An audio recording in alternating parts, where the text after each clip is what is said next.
Olá, quarto ano, tudo bem com vocês?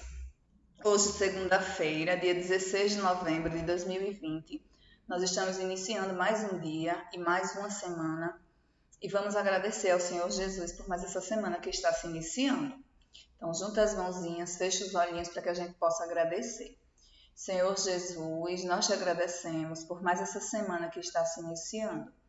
Acampa teus anjos em nossa escola, em nossa casa, nos protegendo, nos iluminando, nos abençoando. Muito obrigada por tudo. Amém. Olha só, nós vamos abrir o livro, tá? Na página 56 de português, para que a gente possa iniciar a nossa aula. Hoje, a tia traz para vocês o exercitando. E o exercitando é aquela revisão que o livro traz, né, dos conteúdos que a gente já estudou nos capítulos anteriores. E nós vimos as palavras com múltiplos significados, que existem palavras que são escritas da mesma forma, mas com significados diferentes.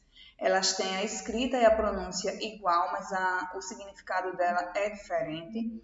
Nós vimos também palavras com G ou J, e vimos a questão da curiosidade científica, onde trouxe o medo, né? A questão do medo para a gente. E nós vimos também as palavras paroxítonas, né? A acentuação de algumas palavras paroxítonas terminadas em I, em ão, em S, em L, certo? E agora ele traz para você a revisão de tudo isso que a gente já viu. Então vamos lá.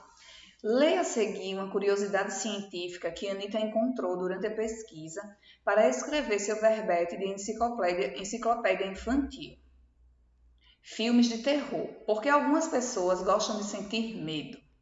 Vocês vão fazer a leitura, tá, do texto, faz silenciosamente, depois faz em voz alta, para que vocês possam compreender e entender. Em seguida, na página 57, vem relacionado ao texto, né? Hora de trabalhar o texto. Então, a questão 1 diz assim: Anita achou muito interessante a curiosidade explicada pelo texto que havia encontrado na internet.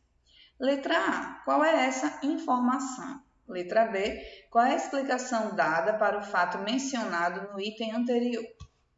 Questão 2. Considerando as informações contidas no texto lido, é possível dizer que ele se destina apenas a adultos, apenas a crianças ou ao público em geral? Questão 3. Assinale a alternativa que descreve corretamente a função da imagem contida na curiosidade científica que você leu. Ela representa uma situação que nada tem a ver com o texto verbal, a fim de transmitir uma informação nova, ou complementa a informação transmitida pelo texto verbal, pois apresenta uma pessoa que está assistindo a um filme com expressão de medo, de espanto. Questão 4. Por se tratar de um texto de divulgação científica, a curiosidade que Anita encontrou contém algumas palavras que podem causar dúvida no leitor. A menina, porém, notou que, com base no próprio texto, conseguia entender seu significado. Faça como ela e explique o que as palavras abaixo querem dizer de acordo com o texto. Cortisol, letra A, e letra B, dopamina. Questão 5. E você, gosta de filmes de terror ou é daqueles que passam bem longe de uma sessão de filme desse gênero? Converse sobre isso com os colegas e o professor. Anita diz assim: eu gosto de filmes de terror, mas não são todos que eu posso ver, pois meus pais dizem que a maioria dos filmes deste gênero não é adequada para crianças. Página 58, questão 6. Massaro encontrou em uma revista uma cruzadinha diferente. Nela era preciso completar as lacunas com as palavras do quadro. Cada palavra apresenta mais de um significado, por isso deve ser escrita 2 vezes na cruzadinha. Será que você também consegue? Em caso de dúvida, consulte o dicionário. Vamos lá. Aí nós estamos vendo, né, palavras com 3 letras, com 5, com 6 e com 10.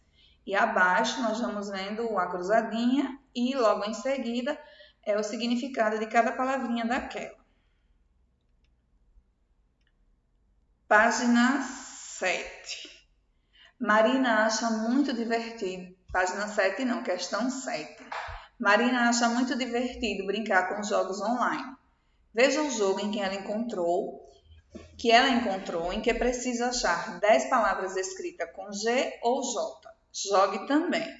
Então, nós temos aí, né, a caça-palavras, que é um jogo, onde vocês irão procurar palavras que tenham a letra G ou a letra J. Lembrando que são 10 palavras. Questão 8. Monte um quadro como modelo abaixo e separe as palavras das atividades anteriores de acordo com a explicação sobre o porquê de serem escritas com G ou J. Tá? De preferência, vocês fazem esse quadro no caderno. Questão 9. Otávio ainda estava com um pouco de dificuldade na acentuação das paroxítonas e pediu à professora uma atividade para treinar esse conteúdo em casa. Ajude-o acentuando as palavras abaixo. Aí nós temos aí tênis, cônsul, repórter, grades, revólver, acórdão, biquíni, amável. Então, separe as palavras que acentuou de acordo com sua terminação.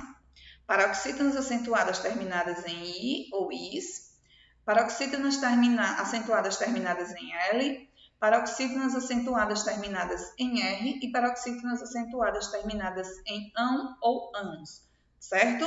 Estamos encerrando por aqui com a nossa disciplina de português. Em seguida, vocês têm a aula da disciplina de história.